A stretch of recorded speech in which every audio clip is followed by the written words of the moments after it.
कुशकुंडिका विधान तथा अग्निजिह्वाओं के नाम। सूत जी कहते हैं, ब्राह्मणों, अब मैं याग विशेषों से स्वर्ग्रामनी विधि कह रहा हूं। अपनी वेदादि शाखा के अनुकूल ही ग्रहाग्नि विधि करनी चाहिए। दूसरे की शाखा के विधान से याग विशेषों का अनुष्ठान करने पर भय की प्राप्ति होती है और कीर्ति का नाश होता है। पुत्र, कन्या और आगे उत्पन्न होने वाले पुत्रादि ग्रह नाम से कहे जाते हैं। यजमान के जितने दायाद होते हैं वे सब ग्रह नाम से कहे जाते हैं।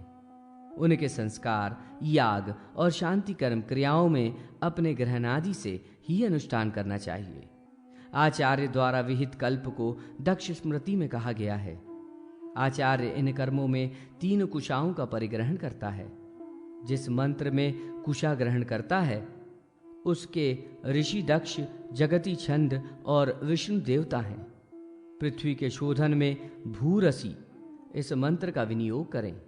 इस मंत्र के ऋषि सुवर्ण हैं। गायत्री और जगती छंद तथा सूर्य देवता हैं। अनंतर उन 3 कुशाओं को तर्जनी तथा अंगूठे से पकड़कर ईशान कोण से लेकर दक्षिण होते हुए ईशान कोण तक वैलाकृति में घुमाएं तथा उनसे भूमि जाप मार्जन करें। यही परिसमूहन क्रिया है। मां नस्तों के इस मंत्र के द्वारा गोमय से भूमि का उपलेपन करें। तदनंतर रेखाकरण करें। पूरब से पश्चिम की ओर 3 रेखाएं खींचें। पहली रेखा दक्षिण की ओर, अनंतर उत्तर की ओर बढ़े। इसके विपरीत करने पर अमंगल होता है। इसके बाद अंगष्ठ तथा अनामिका से उन तीनों रेखाओं से मिट्टी निकालें। इसे उद्वरण कहा जाता है। इस समय मित्रा वरुणाभ्याम इत्यादि मंत्रों का स्मरण करें। अनंतर कुश पुष्पोदक अथवा पंचगव्य तथा पंचरत्नोदक तथा 5 पल्लवों के जल से अभ्युक्षण करें। अनंतर कर्म साधन भूत लौकिक स्मार्त अथवा श्रौताग्नि का आनयन करें और अपने सामने स्थापित करें। इस क्रिया में मैं ग्रहामि इस मंत्र का पाठ करें।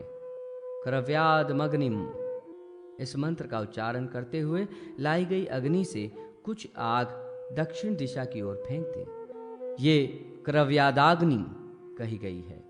क्रव्यादाग्नि का ग्रहण न करें। संसरक्षण इस मंत्र से उस अग्नि का आवाहन करें। तदनंतर वैश्वावनर इस मंत्र से कुंड आदि में अग्नि स्थापित करें। बधासी इस मंत्र से अग्नि प्रदक्षिणा करें तथा अग्निदेव को नमस्कार करें। अग्नि के दक्षिण में वर्ण किए गए ब्रह्म को कुश के आसन पर ब्रह्मान इह उपविश्यताम कहकर बैठाएं। उस समय ब्रह्म जज्ञान तथा दोंगध्री धेनु इन 2 मंत्रों का पाठ करें। अग्नि के उत्तर भाग में प्रणीता पात्र को स्थापित करें। इम में वरुण इस मंत्र से प्रणीता पात्र को जल से भर दें। इसके अनंतर कुंड के चारों ओर कुश परिस्तरण करें और काष्ठ, व्रीहि, अन्न, तिल, अपूप, भृंगराज तथा दही, दूध, पनस, नारिकेल, मोदक आदि यज्ञ संबंधी प्रयोज्य पदार्थों का यथास्थान स्थापन करें। विकंकत वृक्ष की लकड़ी से बनी स्त्रुआ तथा शमीपत्र, चरुस्थली आदि भी स्थापित करें। प्रणीता पात्र का स्पर्श होम काल में नहीं करना चाहिए। स्नान कुंभ को यज्ञ पर्यंत स्थिर रखना चाहिए। प्रादेश मात्र के 2 पवित्रक बनाकर प्रोक्षणी पात्र में स्थापित करें। प्राणिता पात्र के जल से प्रोक्षणी पात्र में 3 बार जल डालें। प्रोक्षणी पात्र को बाएं हाथ में रखकर मध्यमा के अंगष्ट से पवित्रक ग्रहण कर पवित्रम ते इस मंत्र को 3 बार जल छिड़कें। स्थापित पदार्थों का पोक्षण करें और पोक्षणी पात्र को प्रणीता पात्र के दक्षिण भाग में यथास्थान रख दें। प्रादेश मात्र से अनंतर आज्य स्थाली रखें। घी को अग्नि में तपाएं। धीमे से अपद्रव्यों का निरसन करें। इसके बाद पर्यग्निकरण करें। एक जलते हुए आग के अंगारे को लेकर आज्य स्थाली और चरुस्थाली के ऊपर भ्रमण कराएं। इस समय कुलायनी इस मंत्र का पाठ करें। अनंतर स्त्रुआ को दाएं हाथ में ग्रहण कर अग्नि पर तपाएं। समार्जन कुशाओं से स्त्रुआ को मूल से अग्रभाग की ओर समार्जित करें। इसके बाद प्रणिता के जल से 3 बार प्रोक्षण करें। पुनः स्त्रुआ को आग पर तपाएं और प्रोक्षणी के उत्तर की ओर रख दें। आज पात्र को सामने रख लें। पवित्री से घी का 3 बार उत्प्लवन करें। पावित्री से ईशांश के आरंभ कर दक्षिणाव्रत होते हुए ईशान पर्यंत पर्युक्षण करें। अनंतर अग्निदेव का इस प्रकार ध्यान करें। अग्निदेवता का रक्त वर्ण है, उनके 3 मुख है। वे बाएं हाथ में कमंडलू तथा दाहिने हाथ में स्त्रुआ ग्रहण किए हुए हैं। ध्यान के अनंतर स्त्रुआ लेकर हवन करें। इस प्रकार स्वर्गहोत्र विधि के द्वारा ब्रह्मा तथा ऋत्विजों का वरण करना चाहिए। कुशकंडिका कर्म करके अग्नि का पूजन करें। आधार, आज्य भाग, महाव्याहृति, प्रायश्चित, प्रजापत्य तथा स्पष्टीकृत हवन करें।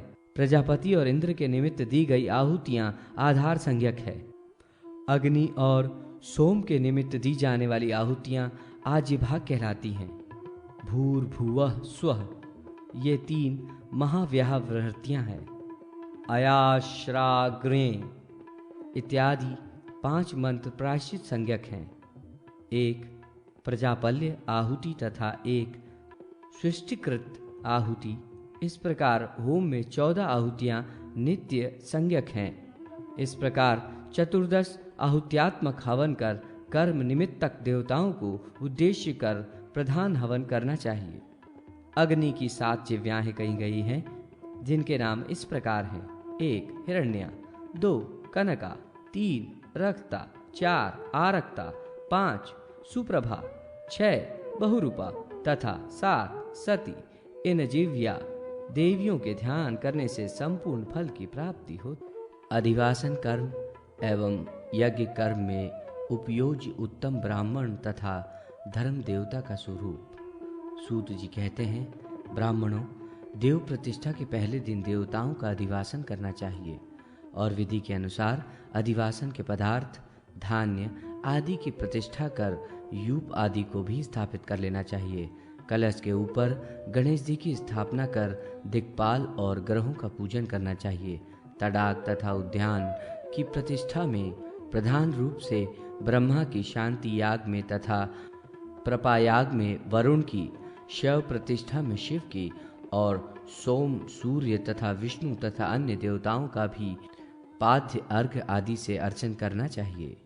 द्रुपदादिव इस मंत्र से पहले प्रतिमा को स्नान कराएं। स्नान के अनंतर मंत्रों द्वारा गंध, फूल, फल, दुर्वा, सिंदूर, चंदन, सुगंधित तैल, पुष्प, धूप, दीप, अक्षत, वस्त्र आदि उपचारों से पूजन करें। मंडप के अंदर प्रधान देवता का आवाहन करें और उसी में अधिवासन करें। सुरक्षा कर्मियों द्वारा उस स्थान की सुरक्षा करवाएं।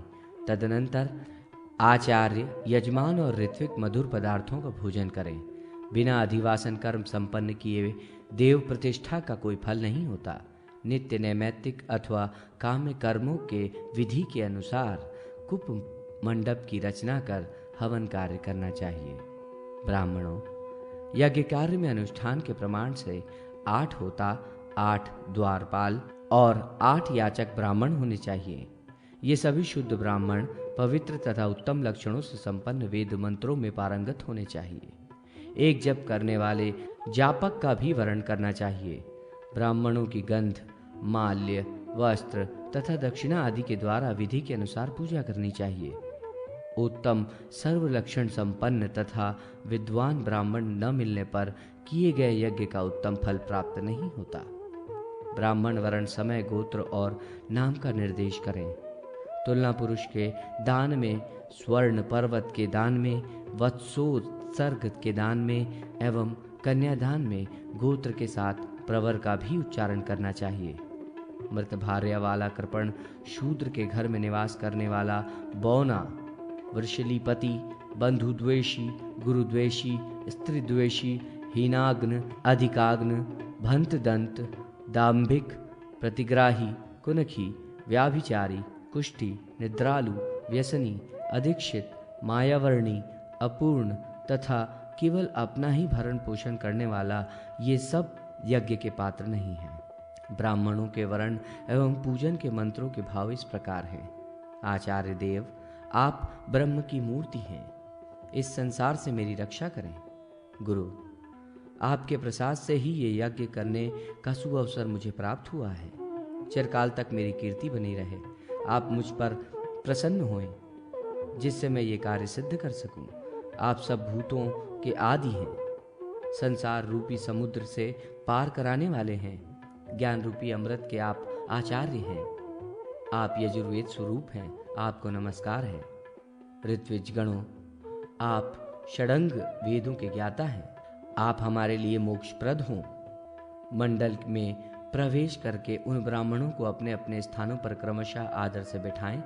वेदी के पश्चिम भाग में आचार्य को बिठाएं। कुंड के अग्रभाग में ब्रह्मा को बिठाएं। होता, द्वारपाल आदि को भी यथास्थान आसन दें। यजमान उन आचार्य आदि को संबोधित कर प्रार्थना करें कि आप सब नारायण स्वरूप हैं, मेरे यज्ञ को सफल बनावें। यजुर्वेद के तत्वार्थ को जानने वाले ब्रह्म स्वरूप आचार्य, आपको प्रणाम है। आप संपूर्ण यज्ञ कर्म के साक्षीभूत हैं। यज्ञवेदार्थ को जानने वाले इंद्र रूप ब्राह्मण, आपको नमस्कार है। इस यज्ञ कर्म सिद्धि के लिए ज्ञान रूपी मंगल मूर्ति भगवान शिव को नमस्कार है। आप सभी दिशाओं विदिशाओं से इस यज्ञ की रक्षा करें। दिक्पाल रूपी ब्राह्मणों को नमस्कार है।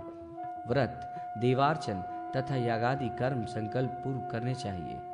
काम संकल्प मूलक और यज्ञ संकल्प संभूत है। संकल्प के बिना जो धर्माचरण करता है वो कोई फल नहीं प्राप्त कर सकता। गंगा, सूर्य, चंद्र, घौ, भूमि, रात्रि, दिन, सूर्य, सोम, यम, काल, पंच महाभूत, ये सब शुभाशुभ कर्म के साक्षी हैं। अतएव विचारवान है मनुष्य को भी अशुभ कर्मों से विरत हो धर्म का आचरण करना चाहिए। धर्मदेव शुभ शरीर वाले श्वेत वस्त्र धारण करते हैं। वृषभ स्वरूप से ये धर्मदेव अपने दोनों हाथों में वरद और अभय मुद्रा धारण किए हैं। ये भी सभी प्राणियों को सुख देते हैं और सज्जनों के लिए एकमात्र मोक्ष के कारण हैं।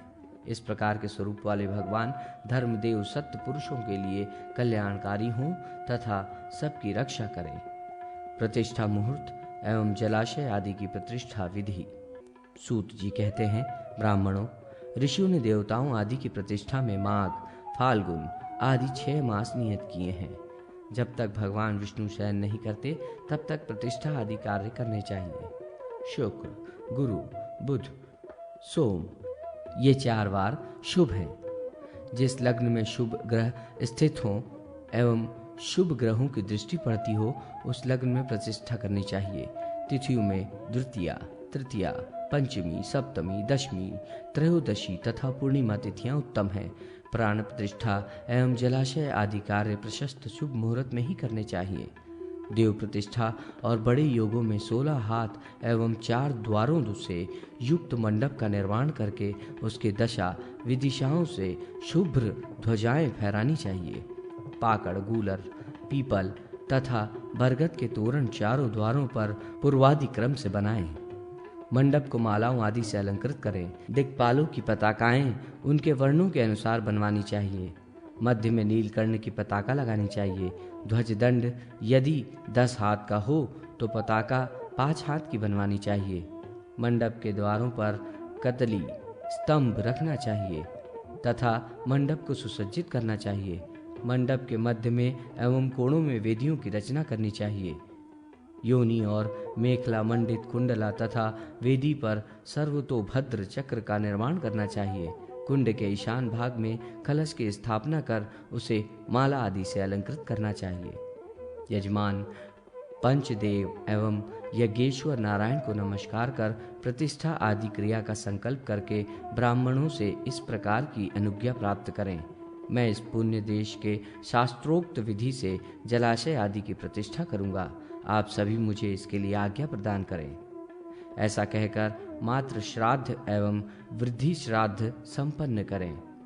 भेरी आदि के मंगलमय वाद्यों के साथ मंडप में पूषाक्षर हरे राम राम राम हरे हरे आदि मंत्र लिखें एवं इंद्रादि दिक्पाल देवताओं तथा उनके आयुधों आदि का भी यथास्थान चित्रण करें। फिर आचार्य और ब्रह्मा का वरण करें। वरण के अनंतर आचार्य तथा ब्रह्मा यजमान से प्रसन्न हों, उसके सर्वविध कल्याण की कामना करके स्वमति ऐसा कहें। अनंतर सपंतिक यजमान को सर्वौषधियों से आपोहिम स्था इस मंत्र द्वारा ब्रह्मा ऋत्विक आदि स्नान कराएं। यव गोधुम नीवार तिल सावा शाली परयुंगु और व्रीहि ये 8 सर्वौषधि कहे गए हैं। आचार्य आदि द्वारा अनुज्ञात सपत्निक यजमान शुक्ल वस्त्र तथा चंदन आदि धारण कर पुरोहित को आगे कर मंगल घोष के साथ पुत्र पौत्र दी सहित पश्चिम द्वार से यज्ञ मंडप में प्रवेश करें। वहां वेदी पर प्रदक्षिणा कर नमस्कार करें। ब्राह्मण की आज्ञा के अनुसार यजमान निश्चित आसन पर बैठें। ब्राह्मण लोग स्वस्ति वाचन करें। अनंतर यजमान 5 देवों का पूजन करें। फिर सरसों आदि से विघ्नकर्ता भूतों का अपसर्पण करें। यजमान अपने बैठने के आसन को पुष्प चंदन से अर्चन करें। अनंतर भूमि का हाथ से स्पर्श कर इस प्रकार कहें, पृथ्वी माता, तुमने लोगों को धारण किया है और तुम्हें विष्णु ने धारण किया है। मुझे तुम धारण करो और मेरे आसन को पवित्र करो। फिर सूर्य को अर्घ देकर गुरु को हाथ जोड़कर प्रणाम करें। हृदय कमल में इष्ट देवता का ध्यान धर 3 प्राणायाम करें। ईशान दिशा में कलश के ऊपर विघ्नराज गणेश जी गंध पुष्प वस्त्र तथा निविध नैवेद्य आदि गणानात्वा मंत्र से पूजन करें। अनंतर आ ब्रह्मान इस मंत्र से ब्रह्मा जी की, तद्विष्णु इस मंत्र से भगवान विष्णु जी की पूजा करें।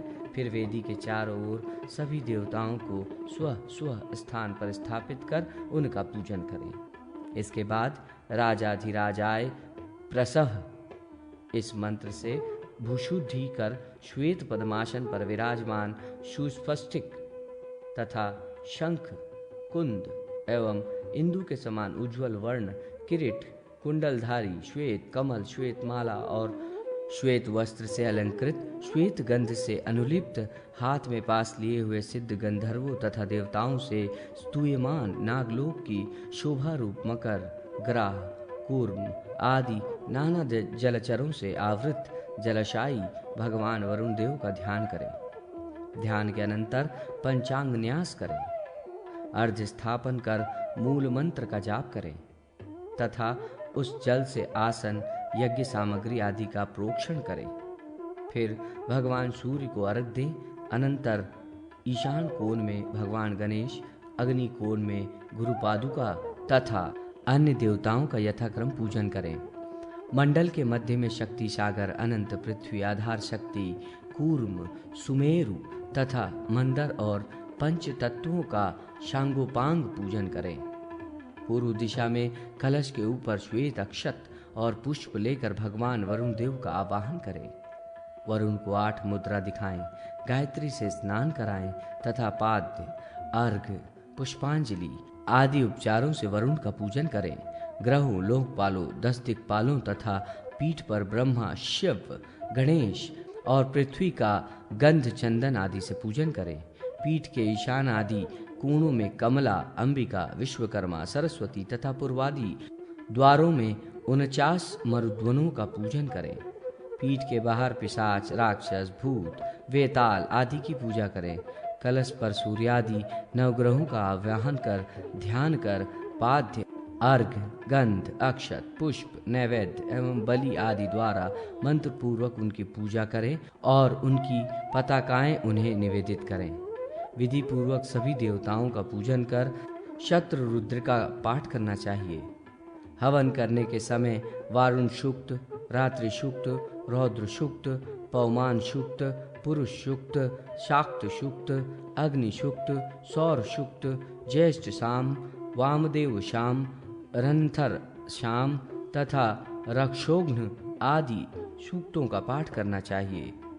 अपने ग्रहोक्त विधि से कुंडों में अग्नि प्रदीप्त कर हवन करना चाहिए। जिस देव का यज्ञ होता है अथवा जिस देवता की प्रतिष्ठा हो उसे प्रथम आहुतियां देनी चाहिए। अनंतर तिल, आज, पायस, पत्र, पुष्प, अक्षत तथा समिधा आदि से अन्य देवताओं के मंत्रों से उन्हें आहुतियां देनी चाहिए। पंच दिवसात्मक प्रतिष्ठा त्याग में प्रथम दिन देवताओं का आवाहन एवं स्थापन करना चाहिए, दूसरे दिन पूजन और हवन, तीसरे दिन बलि प्रदान, चौथे दिन चतुर्थी कर्म और पांचवें दिन निराजन करना चाहिए। नित्य कर्म करने के अनंतरन नैमित्तिक कर्म करने चाहिए, इसी से कर्म फल की प्राप्ति होती है। दूसरे दिन प्रातःकाल सर्वप्रथम प्रतिष्ठाप्य देवता सर्वौषधि मिश्रित जल से ब्राह्मणों द्वारा वेद मंत्रों के पाठ पूर्वक महास्नान करके मंत्राभिषेक कराएं। तदनंतर चंदन आदि से उसे अनुलिप्त करें। तत्पश्चात आचार्य आदि की पूजा कर उन्हें अलंकृत कर गोदान करें। फिर मंगल घोष पूर्वक तालाब में जल छोड़ने के लिए संकल्प करें। उसके बाद इस तालाब युक्त, नाग युक्त, वरुण, मकर, कंशप आदि की अलंकृत प्रतिमाएं छोड़ें। वरुण देव की विशेष रूप से पूजा करें, उन्हें अर्घ निवेदित करें। पुनः उसी तालाब के जल, सप्तमित्रिका मिश्रित जल, तीर्थ जल, पंचामृत, कोशोदक तथा पुष्प जल आदि से वरुण देव को स्नान कराकर गंध, पुष्प, धूप, दीप, नैवेद्य आदि प्रदान करें। सभी देवताओं को बलि प्रदान करें। मंगल घोष के साथ निराजन कर प्रदक्षिणा करें। एक वेदी पर भगवान वरुण तथा पुष्करणी देवी की यथाशक्ति स्वर्ण आदि की प्रतिमा बनाकर भगवान वरुण देव के साथ देवी पुष्करणी का विवाह कराकर उन्हें वरुण देव के लिए निवेदित कर दें। एक काष्ठ का यूप जो यजमान की ऊंचाई के बराबर हो उसे अलंकृत कर तड़ाक के ईशान दिशा में मंत्र पूर्वक गाड़ कर स्थिर कर दें। प्रासाद के ईशान कोण में, प्रपा के दक्षिण भाग में तथा आवास के मध्य में यूप गाड़ना चाहिए। इसके अनंतर दिक्पालों को बलि प्रदान करें, ब्राह्मण को भोजन एवं दक्षिणा प्रदान करें। उस तड़ाक के जल के मध्य में जलमात्रभ्यो नमः ऐसा कहकर जलमात्रकाओं का पूजन करें और मातृकाओं से प्रार्थना करें कि मातृका देवियों, तीन लोकों के चराचर प्राणियों की संतृप्ति के लिए ये जल मेरे द्वारा छोड़ा गया है। ये जल संसार के लिए आनंददायक हो। इस जलाशय की आप लोग रक्षा करें। ऐसी ही मंगल प्रार्थना भगवान वरुण देव से भी करें। अनंतर वरुण देव को बिंब, पद्म तथा नाग मुद्राएं दिखाएं। ब्राह्मणों को उस जलाशय का जल भी दक्षिणा के रूप में प्रदान करें। अनंतर तर्पण कर अग्नि की प्रार्थना करें। स्वयं भी उसका जलपान करें। पितरों को अर्घ प्रदान करें। अनंतर पुनः वरुण देव की प्रार्थना कर जलाशय की प्रदक्षिणा करें। फिर ब्राह्मणों द्वारा वेद ध्वनियों के उच्चारण पूर्वक यजमान अपने घर में प्रवेश करे और ब्राह्मणों, दीनों, अंधों, कृपणों तथा कुमारियों को भोजन कराकर संतुष्ट करें तथा भगवान सूर्य को अर्घ प्रदान करें। मध्यम पर्व द्वितीय भाग संपूर्ण। ओम श्री परमात्मने नमः। मध्यम पर्व तृतीय भाग उद्यान प्रतिष्ठा विधि। सूत जी कहते हैं, ब्राह्मणों, उद्यान आदि की प्रतिष्ठा में जो कुछ विशेष विधि है अब मैं उसे बता रहा हूँ, आप लोग सुने। सर्वप्रथम चकोर मंडल की रचना कर उस पर अष्टदल कमल बनाएं। मंडल के ईशान कोण में कलश की स्थापना कर उस पर भगवान गणनाथ और वरुण देव की पूजा करें। तदनंतर मध्यम कलश में सूर्यादि ग्रहों का पूजन करें। फिर पश्चिमादि द्वार देशों में ब्रह्मा और अनंत तथा मध्य में वरुण की पूजा करें। जलपूरित कलश में भगवान वरुण का आवाहन करते हुए कहें, वरुण देव, मैं आपका आवाहन करता हूँ। विभो, आप हमें स्वर्ग प्रदान करें। तदनंतर पूर्व भाग में मंदगिरी की स्थापना कर तोरण पर विश्वक्सेन की पूजा करें और कर्णिका देश में भगवान वासुदेव का पूजन करें। भगवान वासुदेव शुद्ध स्फटिक के सदृश हैं। वे अपने चारों हाथों में शंख, चक्र, गदा और पद्म धारण किए हुए हैं। उनके वक्षस्थल पर श्रीवत्स चिन्ह और कौस्तुभ मणि सुशोभित है तथा मस्तक सुंदर मुकुट से अलंकृत है। उनके दक्षिण भाग में भगवती कमला, वाम भाग में पुष्टि देवी विराजमान हैं। सुर, असुर, सिद्ध, किन्नर, यक्ष आदि उनकी स्तुति करते हैं। विष्णु रराट, इस मंत्र से भगवान विष्णु की पूजा करें। उनके साथ में संकर्ष नादि व्यूह और विमला आदि शक्तियों की धूप, दीप आदि उपचारों से अर्चना कर प्रार्थना करें।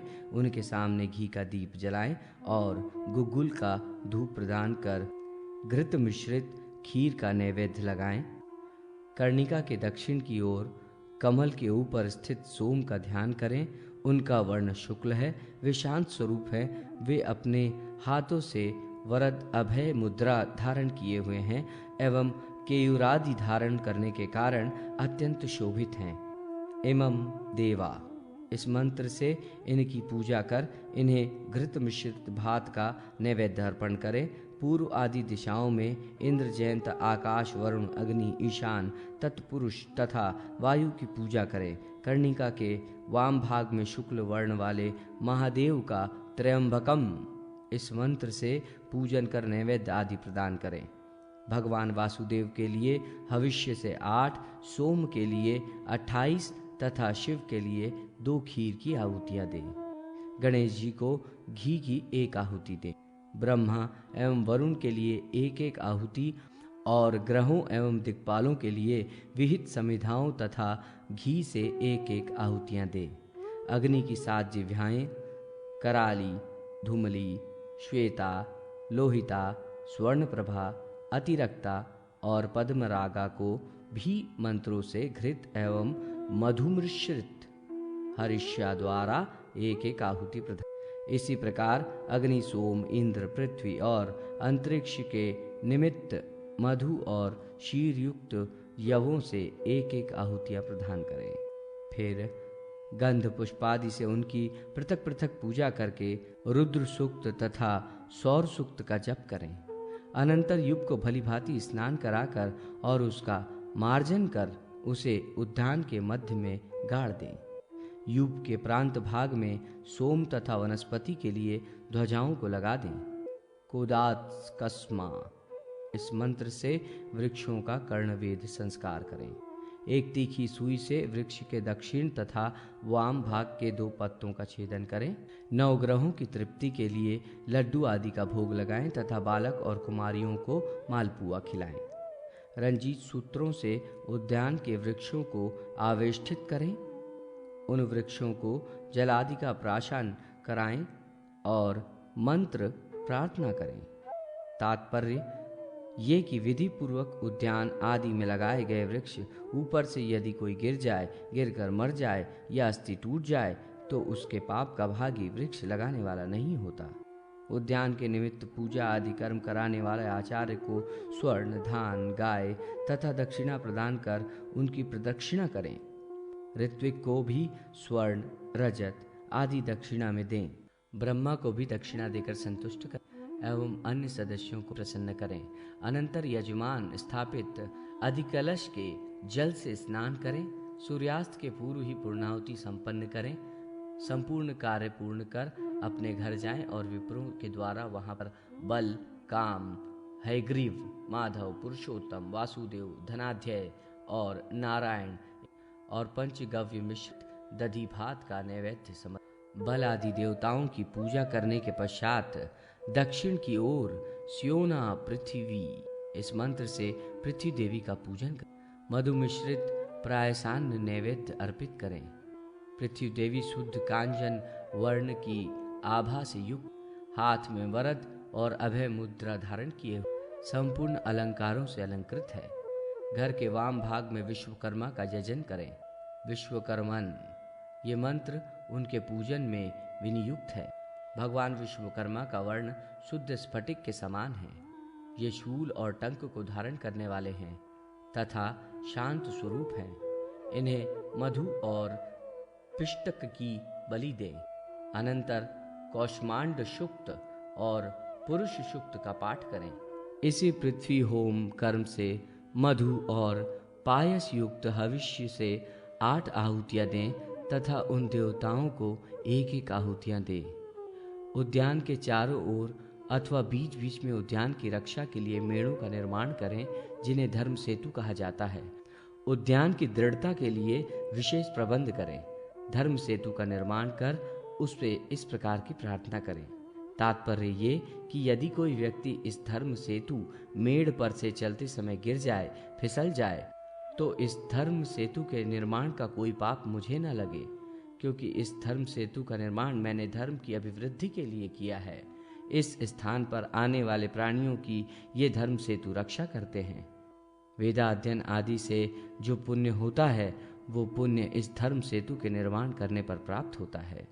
गौचर भूमि, उत्सर्ग तथा लघु उद्यानों के प्रति सूत जी कहते हैं, ब्राह्मणों, अब मैं गौचर भूमि के विषय में बता रहा हूँ, आप सुने। गौचर भूमि के उत्सर्ग कर्म में सर्वप्रथम लक्ष्मी के साथ भगवान जी के अनुसार पूजा करनी चाहिए। इसी तरह ब्रह्मा, रुद्र, करालिका, वराह, सोम, सूर्य और महादेव जी का क्रमशः विविध उपचारों से पूजन करें। हवन कर्म में लक्ष्मी नारायण को 3-3 आहुतियां घी से दें। क्षेत्रपालों को मधुमिश्र लजाहुति दें। गौचर भूमि का उत्सर्ग करके विद्यान के अनुसार यूप की स्थापना करें तथा उनकी अर्चना करें।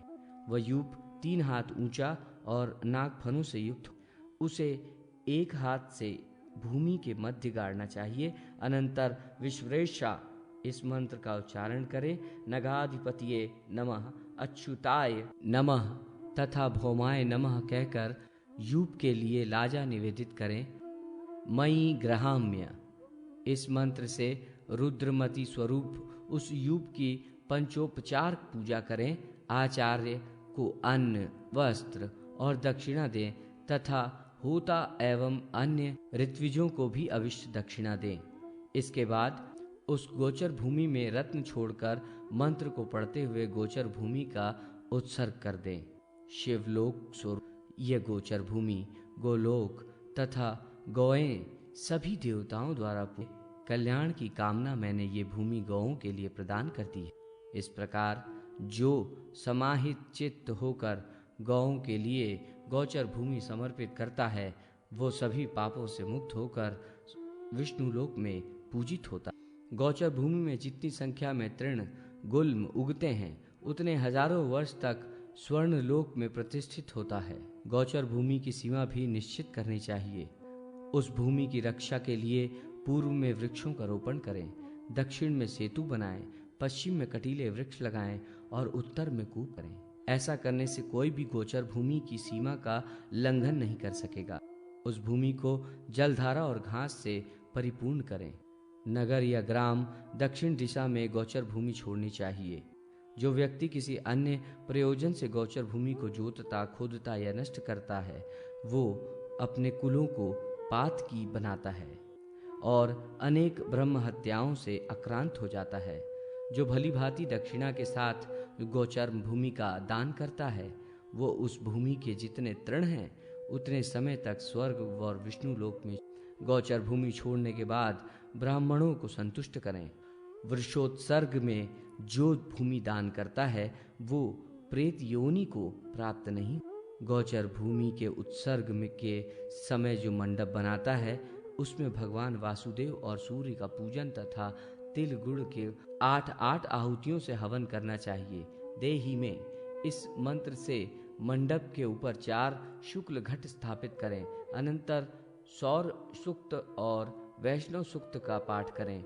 8 वटपत्रों पर 8 दिक्पाल देवताओं के चित्र या प्रतिमा बनाकर उन्हें पूर्वादि 8 दिशाओं में स्थापित और पूर्वादि दिशाओं में अधिपतियों इंद्र, अग्नि, यम, निऋक्ति आदि से गोचर भूमि की रक्षा करने के लिए प्रार्थना करें।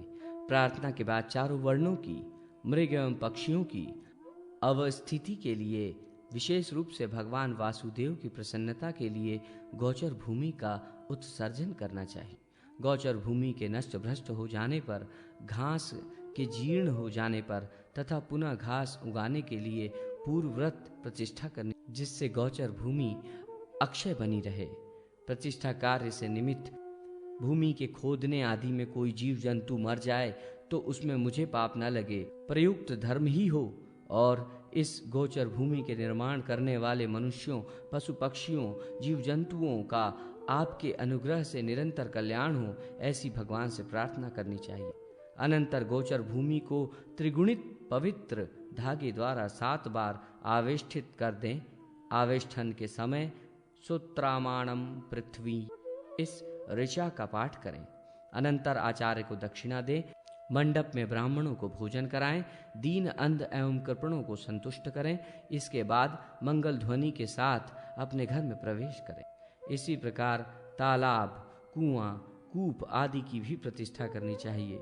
विशेष रूप से वरुण देव और नागों की भी पूजा करनी चाहिए। ब्राह्मणों, अब मैं छोटे एवं साधारण उद्यानों की प्रतिष्ठा के विषय में बता रहा हूँ। इसमें मंडल नहीं बनाने चाहिए, बल्कि शुभ स्थान में 2 हाथ के ठंडिल पर कलश स्थापित करनी चाहिए। उस पर भगवान विष्णु और सोम की अर्चना करनी चाहिए। केवल आचार्य का वर्ण करें। सूर्य से वृक्षों के आवेष्टित कर पुष्प मालाओं से अलंकृत करें। अनंतर जलधारा से को सींचें। 5 ब्राह्मणों को भोजन कराएं। वृक्षों का कर्णवेद संस्कार करें और संकल्प पूर्वक उनका उत्सर्जन कर दें। मध्य देश में यूप स्थापित करें और दिशा विदिशाओं तथा मध्य देश में कदली वृक्षण का रोपण करें और विधान पूर्वक घी से होम, फिर स्विष्टकृत हवन कर पूर्णाहुति दें। वृक्ष के मूला में धर्म, पृथ्वी, दिशा, दिक्पाल और यज्ञ की पूजा करें तथा आचार्य को संतुष्ट। दक्षिणा में गाय दें। सब कार्य विधान के अनुसार परिपूर्ण कर भगवान सूर्य को अर्घ प्रदान। अर्षत्व, पुष्करिणी तथा जलाशय के प्रतिष्ठा की विधि। सूत जी बोल, ब्राह्मणों, अश्वत्थ वृक्ष की प्रतिष्ठा करनी हो तो उसकी जड़ के पास 2 हाथ लंबी चौड़ी एक वेदी का निर्माण कर चंदन आदि से प्रोक्षित करें।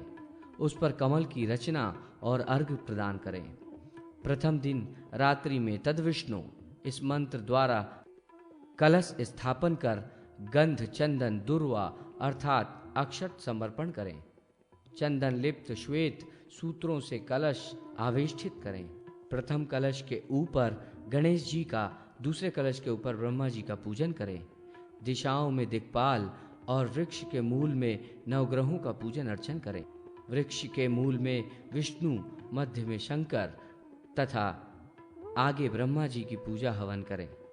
पिष्ट कान्न बलि दें। आचार्य को दक्षिणा देकर वृक्ष को जलधारा से सींच उसकी प्रदक्षिणा करें और भगवान सूर्य को अर्घ नवोदित कर घर आ जाएं।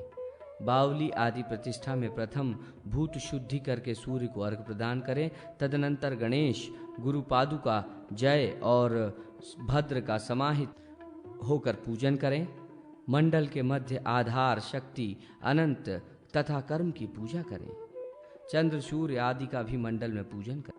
दूसरे पात्र में पुष्पादि उपचारों से भगवान वरुण का पूजन करें।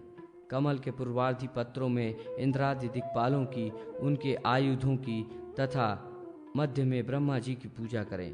भूर, भुवः, स्वः इन तत्वों की भी पूजा करें। मंडल के उत्तर भाग में नागरूप अनंत की पूजा करें। इसके बाद हवन करें। प्रथम आहुति वरुण देव को दें, फिर दिक्पालों नारायण, शिव, दुर्गा, गणेश, ग्रहों और ब्रह्मा को प्रदान करें। स्विष्टकृत हवन करके बलि प्रदान करें। एक अष्टदल कमल के ऊपर वरुण की रजत प्रतिमा स्थापित करें और पुष्करिणी बावली की प्रतिमा स्वर्ण की बनाएं और उसका पूजन कर जलाशय में छोड़ दें। जलाशय के मध्य नौका आरोपित करें। जलाशय के बीच में ऋत्विक होम करें। शेषनाग की मूर्ति भी जलाशय में छोड़ दें। संपूर्ण कार्यों को संपन्न कर ब्राह्मणों को दक्षिणा दें। जलाशय में मकर, ग्राह, मीन, कूर्म एवं अन्य जल प्राणी तथा कमल, शैवाल आदि भी छोड़। अनंतर जलाशय की प्रदक्षिणा कर लावा और सीपी दूध की धारा भी दें। पुष्करिणी को चारों ओर से रक्त सूत्र आवेष्टित करें तथा दीनों को संतुष्ट कर घर में प्रवेश करें। ब्राह्मणों, अब मैं नलिनी, जिस तालाब में कमल हो, वापी तथा वृद्ध गहरे जलाशय, इसकी प्रतिष्ठा की सामान्य विधि बतला रहा हूँ। इन सब की प्रतिष्ठा करने के पहले दिन भगवान वरुण देव सुवर्ण प्रतिमा बनाकर आहो हीष्ठा इस मंत्र से उसका जलाधिवास करें। अनंतर 100 कमल पुष्पों से प्रतिमा का पुष्पाधिवास करें।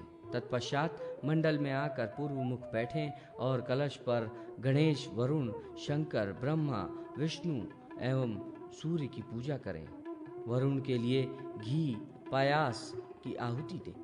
अन्य देवताओं स्त्रुआ द्वारा एक एक करके आहुति प्रदान कर पायस बलि, नलिनी, वापी आदि का संकल्प पूर्वक उत्सर्जन करें। मध्य में यूप में स्थापना करें। तदनंतर गोदान दें और दक्षिणा प्रदान करें। पूर्णाहुति के अनंतर भगवान सूर्य को अर्घ प्रदान करें और अपने घर में। द्विजों, अब मैं वृक्षों की प्रतिष्ठा विधान का वर्णन करता हूँ। वृक्ष की स्थापना कर सूत्र से परिवेष्टित करें। फिर उसके पश्चिम भाग में कलश स्थापित करें। कलश में ब्रह्मा, सो अनंतर तिल और यव से 8-8 आहुतियां दें। कदली वृक्ष तथा यूप का उत्सर्जन करें। फिर लगाए गए वृक्ष के मूल में धर्म, पृथ्वी, दिशा, दिक्पाल एवं यज्ञ की पूजा करें तथा आचार्य को संतुष्ट करें। आचार्य को गोदान दे, दक्षिणा प्रदान करें। वृक्ष पूजन के बाद भगवान सूर्य को वट, बिल्व तथा पुगी फल आदि वृक्ष युक्त उद्यान की प्रतिष्ठा विधि। सूत जी कहते हैं, ब्राह्मणों, वट वृक्ष की प्रतिष्ठा में वृक्ष के दक्षिण दिशा में उसकी जड़ के पास 3 हाथ की एक वेदी बनाएं और उस पर 3 कलश स्थापित करें। उन कलशों पर क्रमशः गणेश, शिव तथा विष्णु की पूजा कर चरु से होम करें। वट वृक्ष को त्रिगुणित कर सूत्रों से आवेष्टित करें। बलि में यम, शीर प्रदान करें और यूपस्तंभ आरोपित करें। वट वृक्ष के मूल में यक्ष, नाग, गंधर्व, सिद्ध और मरुद्गणों की पूजा करें। इस प्रकार संपूर्ण क्रियाएं विधि के अनुसार पूर्ण करें। बिल्व वृक्ष की प्रतिष्ठा में पहले दिन वृक्ष का अधिवासन करें। त्र्यंबकम इस मंत्र से वृक्ष को पवित्र स्थान पर स्थापित कर सुनावमा इस मंत्र से गंधोदक द्वारा उसे स्नान कराएं। मैं ग्रहामी इस मंत्र से वृक्ष पर अक्षत चढ़ाएं। कया निश्चित्र इस मंत्र से धूप, वस्त्र तथा माला चढ़ाएं। तदनंतर रुद्र, विष्णु, दुर्गा और घनेश्वर कुबेर का पूजन करें। दूसरे दिन प्रातः काल उठकर शास्त्रानुसार नित्य क्रिया से निवृत्त होकर घर में 7 ब्राह्मण दंपति को भोजन कराएं। फिर बिल्व के मूल प्रदेश में 2 हाथ की वर्तुलाकार वेदी का निर्माण करें। उसको गेरू तथा सुंदर पुष्प, चूर्ण आदि से रंजित कर उस पर अष्टदल कमल की रचना करें। वृक्ष को लाल सूत्र से 5, 7 या 9 बार वेष्टित करें। वृक्ष मूल में उत्तराभिमुख होकर व्रीहि रोपें तथा शिव, विष्णु, ब्रह्मा, गणेश, शेष, अनंत, इंद्र, वनपाल, सोम, सूर्य तथा पृथ्वी इन सब का क्रमशः पूजन करें। तिल और अक्षत से हवन करें तथा घी एवं भात का नैवेद्य दें। यज्ञों के लिए उड़द और भात का भोग लगाएं। ग्रहों की तुष्टि के लिए बांस के पात्र पर नैवेद्य दें। बिल्व वृक्ष दक्षिण दिशा में दूध की धारा प्रदान करें। यूप का आरोपण करें। वृक्ष का कर्णवेद संस्कार करें और भगवान सूर्य को अर्घ प्रदान करें। यदि 100 हाथ की लंबाई चौड़ाई का उद्यान हो जिसमें सुपारी या आम्र आदि के फलदायक वृक्ष लगे हों तो ऐसे उद्यान की प्रतिष्ठा में वास्तु मंडल की रचना कर वास्तु आदि देवताओं का पूजन करके यजन कर्म करें। विशेष रूप से विष्णु एवं प्रजापति आदि देवताओं का पूजन करें। हवन के अंत में ब्राह्मणों को दक्षिणा दें। मंडप, महायूप और पौसले आदि की प्रतिष्ठा विधि। सूत जी कहते हैं, द्विजगणों, अब मैं यागादि के निमित्त निर्मित होने वाले मंडपों की प्रतिष्ठा विधि बतलाता हूँ। वो मंडप शिलामय हो या काष्ठमय अथवा तृणपत्रादि से निर्मित हो। ऐसी स्थिति में अधिवासन के प्रारंभ में शुभ लग्न मुहूर्त में घट स्थापन करें। उस कलश पर सूर्य, सोम और विष्णु की अर्चना करें। आपो हिमष्ठा इस मंत्र द्वारा कुशोदक से तथा आप्यायस्व इस मंत्र द्वारा सुगंध जल से प्रोक्षण करें। गंध द्वारा इस ऋचा से चंदन, सिंदूर, आलता और अंजन समर्पण करें। फिर दूसरे दिन प्रातः वृद्धि श्राद्ध करें। शुभ लक्षण वाले मंडप में दिक्पालों की स्थापना करें। मध्य में वेदी के ऊपर मंडल चित्रित करें। उसमें सूर्य, सोम, विष्णु की तथा कलश पर गणेश, नवग्रह आदि की पूजा करें। सूर्य के लिए 108 बार पायस होम करें। विष्णु और सोम का उद्देश्य कर 12 आहुतियां एवं पायस बलि दें। वास्तु देवताओं का पूजन करें और उनको अर्घ देकर विधिवत आहुति प्रदान करें। फिर उस मंडल को संकल्प पूर्वक योग्य ब्राह्मण के लिए समर्पित कर दें। उसे विधिवत दक्षिणा दें और सूर्य के लिए अर्घ प्रदान करें। तृण मंडप में विशेष रूप से वासुदेव के साथ भगवान सूर्य की एक घट के ऊपर वरदायक भगवान गणेश जी की पूजा कर विसर्जन करें। ईशान कोण में यूप स्थापित कर सभी दिशाओं में ध्वजा फहराएं। ब्राह्मणों, अब मैं 4 हाथ से लेकर 16 हाथ के प्रमाण में निर्मित महायूप की एक पौसला तथा कुएं आदि की प्रतिष्ठा विधिवत ला रहा हूँ। इनकी प्रतिष्ठा में गर्ग त्रिरात्र यज्ञ करना चाहिए। पौसले के पश्चिम भाग में श्वेत कुंभ पर भगवान वरुण को स्थापित कर गायत्री मंत्र तथा आपो हिम स्ठा इन मंत्रों से उन्हें स्नान कराना चाहिए। उसके बाद गंध, तेल, पुष्प और धूप आदि से मंत्र पूर्वक उनकी अर्चना कर उन्हें वस्त्र, नैवेद्य, दीप तथा चंदन आदि निवेदित करना चाहिए। प्रतिष्ठा के अंत में श्राद्ध कर एक ब्राह्मण दंपति को भोजन कराना चाहिए। 8 हाथ का एक मंडप बनाकर उसमें कलश की स्थापना करें। उस पर नारायण के साथ वरुण, शिव, पृथ्वी आदि की तत् मंत्रों से पूजन करें। उसके बाद स्थाली पाक विधान से हवन के लिए कुशकंडिका करें।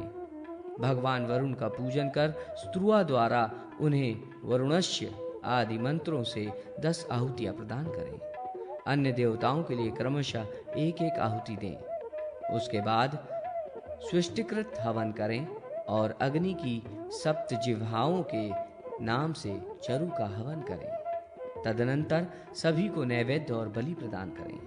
इसके पश्चात संकल्प वाक्य पढ़कर कूप का उत्सर्जन कर दें। ब्राह्मणों को पयस्विनी गाय एवं दक्षिणा प्रदान करें। यदि छोटे कूप की प्रतिष्ठा करनी हो तो गणेश तथा वरुण देवता की कलश के ऊपर विधिवत पूजा करनी चाहिए। लाल सूत्र से कलश को वेष्टित करना चाहिए। यूप स्थापित करने के पश्चात संकल्प पूर्वक कूप का उत्सर्जन करना चाहिए। ब्राह्मण को विधिवत सम्मान पूर्वक दक्षिणा देनी चाहिए। पुष्प वाटिका तथा तुलसी की प्रतिष्ठा विधि। सूत जी कहते हैं, ब्राह्मणों, पुष्प वाटिका की प्रतिष्ठा में 3 हाथ की एक वेदी का निर्माण कर उस पर घट की स्थापना करें। पुष्पादिवास से 1 दिन पूर्व ब्राह्मण भोजन कराएं। कलश पर गणेश, सूर्य, सोम, अग्निदेव तथा नारायण का आवाहन कर पूजन करें। वेदी पर मधु तथा पायस से हवन करें। ईशान कोण में विधिवत यूप का समारोह कर उसके मूल में गुरुवार के दिन गेहूं का रोपण कर उन्हें सींचे। वाटिकाओं को रक्त सूत्र से आवेष्टित करें। वाटिका के पुष्प वृक्षों का कर्णवेद कराकर उन्हें कुशोदक से स्नान कराएं और ब्राह्मणों को धान्य, यव और गेहूं दक्षिणा रूप में प्रदान करें और वाटिका को जलधारा से सींचें। तुलसी की प्रतिष्ठा ज्येष्ठ आषाढ़ मास के विधि पूर्वक करनी चाहिए। प्रतिष्ठा के लिए शुद्ध दिन अथवा एकादशी तिथि होनी चाहिए। रात्रि में घट की स्थापना कर विष्णु, शिव, सोम, ब्रह्मा तथा इंद्र का पूजन करें। गायत्री मंत्र तथा पूर्वोक्त देवताओं के मंत्रों द्वारा उन्हें स्नान कराएं। कया निश्चित्र इस मंत्र से गंध, ओम सुना इस मंत्र से इत्र, त्वाम गंधर्वा तथा माँ नस्तोके आदि मंत्रों से पुष्प, सृच ते तथा वैश्वदेवी इन मंत्रों से दुर्वा, रूपेण वो इस मंत्र से दर्पण और या फलिनेरिया इस मंत्र से फल अर्पण करें तथा समृद्धो इस मंत्र से अंजन लगाएं। तुलसी को पीले सूत्र से आवेष्टित कर उसके चारों ओर दूध और जल की धारा दें। कलश तथा तुलसी को वस्त्र से भली भांति आवांछित कर घर आ जाएं। दूसरे दिन तदिष्णो इस मंत्र से सुहागिन स्त्रियों द्वारा मंगल गान पूर्वक उसे स्नान कराएं। मात्र पूजा पूर्वक वृद्धि श्राद्ध करें। गंध आदि के पदार्थों द्वारा आचार्य होता और ब्रह्मा आदि का वरण करें। 10 हाथ के मंडप में गोलाकार वेदी का निर्माण करें और वहां भगवान नारायण का पूजन करें। वेदी के मध्य ग्रह, लोकपाल, सूर्य और मेरुद्ध गणों की पूजा करें। कलश के चारों ओर रुद्र और वसुओं का पूजन करें। कुशकंडिका करके तिल यव से हवन करें। विष्णु को उद्विष्ट कर 108 आहुतियां दें। अन्य देवताओं को यथाशक्ति आहुति प्रदान करें। यूप स्थापित कर चरु की बलि दें। चतुर्दिक कदली स्तंभ स्थापित कर ध्वजाएं फहराएं। दक्षिणा में स्वर्ण, तिल, धान्य एवं पयस्विनी गाय प्रदान करें। तुलसी को क्षीरधारा दें।